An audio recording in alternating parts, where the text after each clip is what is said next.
ভয়ঙ্কর বিমান দুর্ঘটনায় নিহত 241। অবিশ্বাস্যভাবে বেঁচে যায় একজন।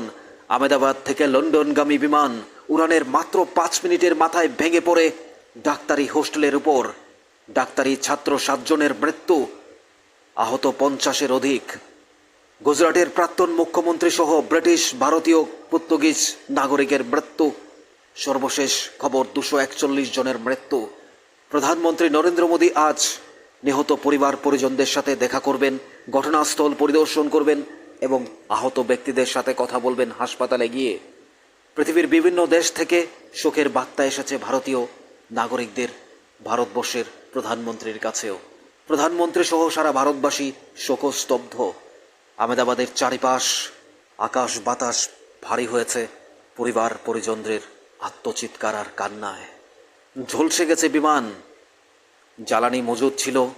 বিমান দুর্ঘটনা, কন্ট্রোল রুমের সাথে যোগাযোগ, কিন্তু পরবর্তীতেই ভেঙে পড়ে বিমান দ্রুত হোস্টেলের উপর ভেঙে পড়ে, যেখানে আপকামিং অর্থাৎ ভবিষ্যৎ ডাক্তার 7 জনের মৃত্যু হয় এবং প্লেনে থাকা, ফ্লাইটে থাকা 241 জনের মৃত্যু। অবিশ্বাস্যভাবে একজনের প্রাণ বেঁচে যায়, একজন বেঁচে যায় এই ফ্লাইট থেকে। ব্ল্যাক বক্স উদ্ধার হয়েছে, ঘটনার তদন্ত চলছে, তারপরে বেরিয়ে আসবে সঠিক কারণ। অর্থাৎ আহমেদাবাদ থেকে লন্ডনের উদ্দেশ্যে যাত্রা করে যে বিমান ভেঙে পড়ে একটি ডাক্তারি ছাত্র হোস্টেলের উপর, যারা লাঞ্চে বসেছিল তাদের এই খাওয়া আর হলো না, পৃথিবী থেকে চিরবিদায় নিতে হলো। সাম্প্রতিককালে এই ভারতবর্ষে আর এমন ঘটনা হয়নি। এই ভয়ঙ্কর দুর্ঘটনা সারা ভারতবর্ষকে শোকস্তব্ধ করে তুলেছে। আকাশ বাতাস ভারী হয়েছে পরিজনদের কান্না আর আত্মচিৎকার। কি ভয়ঙ্কর বিভীষিকা পরিস্থিতি।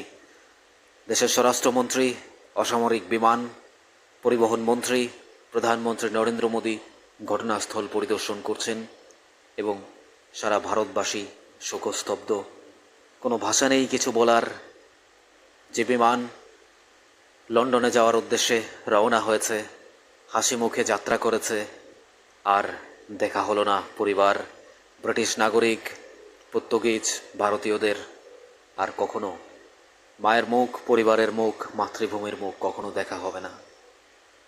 আকাশ বাতাস পরিজনদের আত্মচিৎকার আর কান্নায়।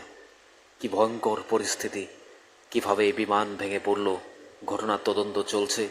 ব্ল্যাক বক্স উদ্ধার হয়েছে, কন্ট্রোল রুমের সাথে কিভাবে যোগাযোগ করা হয়েছে, কি কথা হয়েছিল, সব কিছু বেরিয়ে আসবে। কিন্তু এই প্রাণ তো আর কখনো ফিরে আসবে না।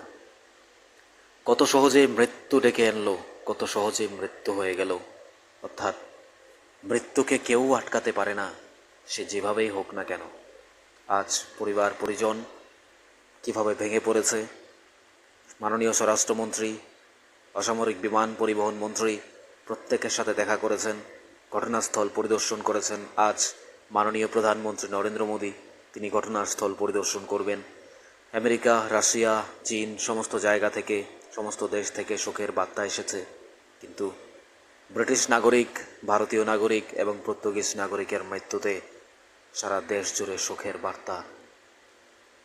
এইভাবে মৃত্যু কেউ মেনে নিতে পারছে না। মাঝ আকাশ থেকে 600 ফুট উপর থেকে বিমান ভেঙে পড়ে হোস্টেলের উপর, যেখানে প্রচুর জ্বালানি মজুদ ছিল। ঝলসে যায় বিমান, ঝলসে যায় মানুষের দেহ, ছিন্ন বিচ্ছিন্ন হয়ে যায় সমস্ত বিল্ডিং। কি বলবেন আপনারা? কিছুই বলার নেই, শুধু এইটুকু বলার, যা হয়েছে তা কখনো ফিরে আসবে না। সঠিক তদন্ত যেন হয়, এই মানুষগুলোর পরিবার যেন স্বচ্ছন্দে জীবনযাপন করতে পারে, সেই ব্যবস্থা নিশ্চয়ই দেশের মাননীয় প্রধানমন্ত্রী শ্রী নরেন্দ্র মোদী এবং দেশের সরকার অবশ্যই করবেন। এবং যারা পরিবার হারিয়েছেন তাদের পরিবারের প্রতি শুধুমাত্র সমবেদনা ছাড়া আর কিছুই বলার নেই।